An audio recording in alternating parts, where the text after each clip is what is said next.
Hoy la cita es con el coreógrafo Hervé Maigret, director de la compañía NGC 25, invitado por la Alianza Francesa de Bogotá a realizar la coproducción Chévere con bailarines colombianos en el año cruzado Francia-Colombia 2017. Bonjour Hervé, c'est un plaisir de t'avoir avec nous.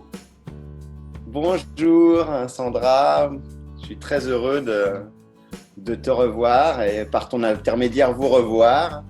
Qu'est-ce que tu fais dans la vie? Alors, je suis donc chorégraphe et danseur de la compagnie NGC 25, qui veut dire Nouveau Groupe Chorégraphique, et 25 parce que j'avais 25 ans quand j'ai monté la compagnie. Et donc la compagnie, elle est sur ses 22e année de diffusion. Donc nous sommes une compagnie nantaise dans l'ouest de la France. Et on est compagnie associée à un théâtre qui s'appelle le Pianoptel de Bougnay, et avec une autre ville qui s'appelle Rezé. Voilà. Donc on est très implanté dans ce qu'on appelle, nous, la région des Pays de la Loire en France. Qu'est-ce qui t'a amené aux arts de la scène et à la danse? Ah, c'est une longue histoire. C'est une longue histoire parce que je suis issu d'une famille qui n'est pas du tout une famille artistique.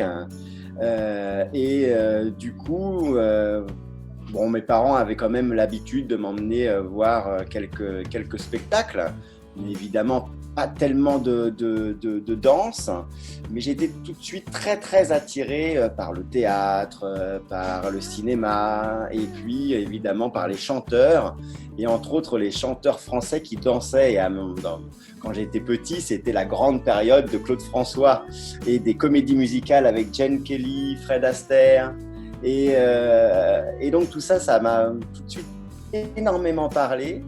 Et je dirais, il y en a dans ma famille, on disait il a un don, il danse. Et bien voilà, je dansais tout le temps. Il fallait que je m'exprime par le langage qui est celui du corps, et j'écrivais des pièces chorégraphiques.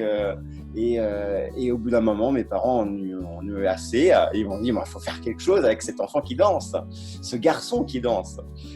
Et donc du coup, ils se sont renseignés, ils m'ont inscrit. On a rencontré plein de professeurs du classique à Paris. C'était comme ils n'y connaissaient rien, ils se sont dit il faut l'inscrire à des cours classiques.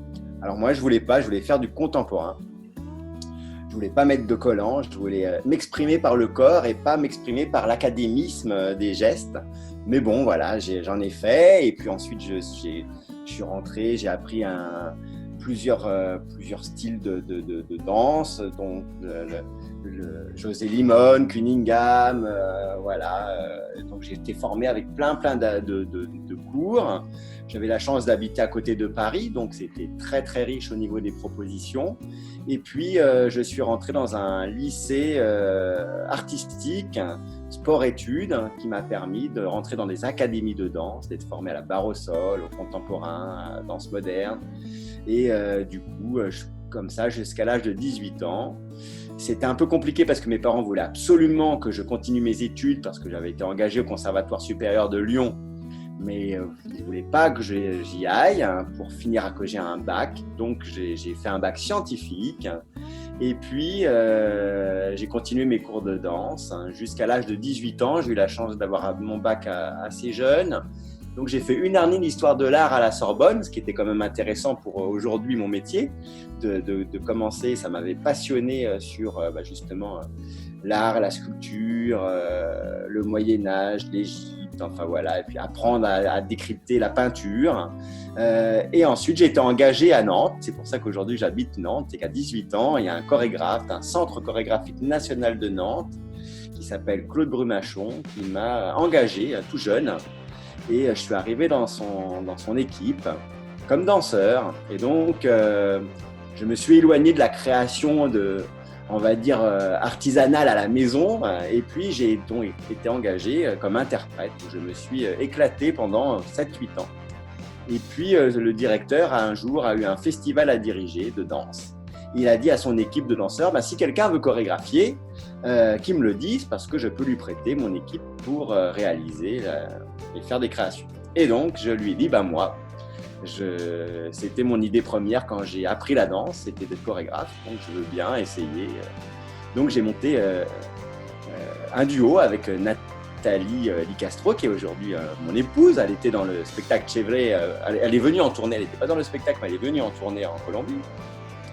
Et donc, on a monté ce duo-là et bien voilà, ça a plu. Et on a monté ensuite la compagnie en 1998, NGC 25. Et depuis, on est à plus de 35-37 créations pour la compagnie, pour des compagnies à l'international, dont la Colombie, mais aussi l'Équateur, la Palestine, voilà. Citez-nous 3 de tes artistes préférés. Ah là là, c'est difficile parce que, évidemment, 3. Alors, je vais en citer en danse.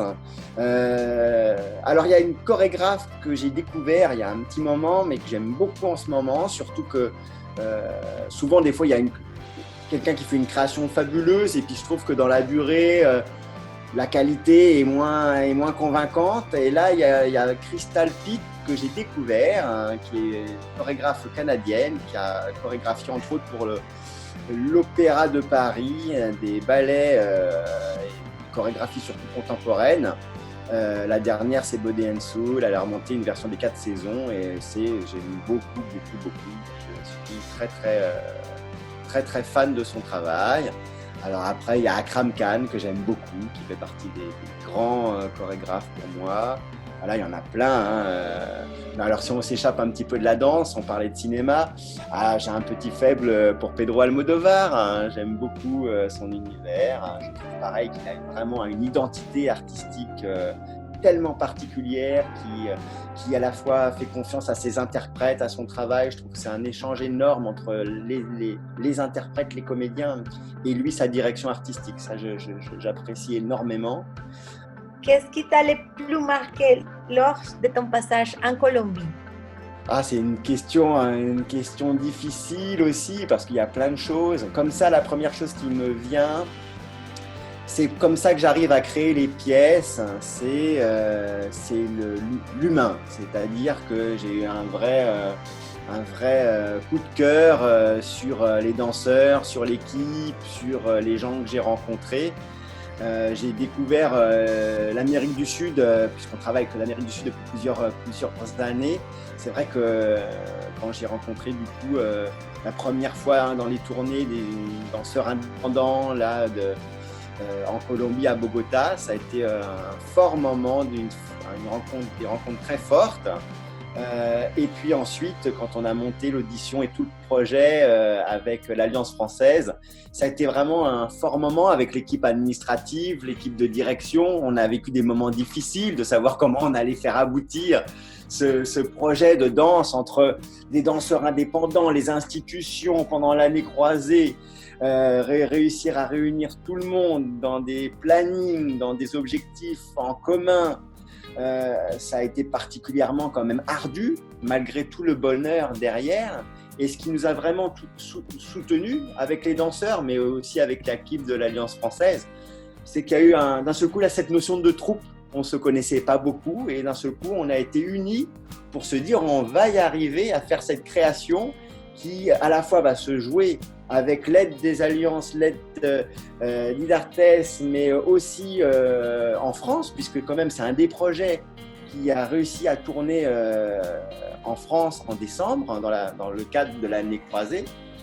Donc voilà, l'aspect humain, l'aspect de la diversité des personnes. Je pense que dans Chevret, en plus, c'était la rencontre entre deux cultures, française et colombienne, et je pense que sur scène, les 8 danseurs étaient vraiment représentatifs de cette diversité, avec toutes les énergies folkloriques, contemporaines, académiques, des personnalités en couleur. Et pour moi, la Colombie, c'est ça, c'est toutes ces couleurs, et à la fois quand même quelque chose de très ancré, quelque chose d'assez sérieux, quelque chose d'assez cadré. On le voit par rapport aux institutions et comment la difficulté, c'est-à-dire que derrière cette folie, il y a des règles qui sont parfois si difficiles à à casser, à briser.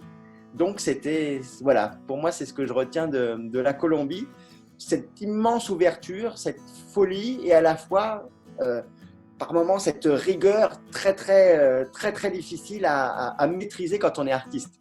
J'embrasse tout le monde et puis évidemment en cette période très compliquée puisque nous sommes, vous comme nous, toujours confinés avec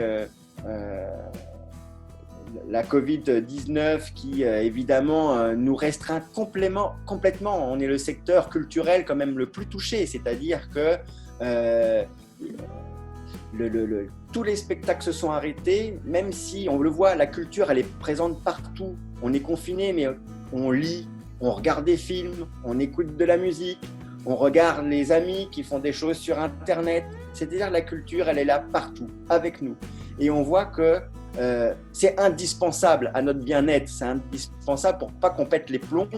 On voit que c'est la sortie, le lien social entre nous tous, et que sans la culture, on n'existe pas, malgré toutes les choses qui sont évidemment primordiales. Mais finalement, la culture, elle est derrière. Alors, on nous dit qu'on n'est pas les principaux, on sera les derniers à reprendre, on sera les derniers à rejouer dans les salles de spectacle. Mais je pense qu'il faut, et j'invite les artistes, c'est ce que l'on fait nous en France,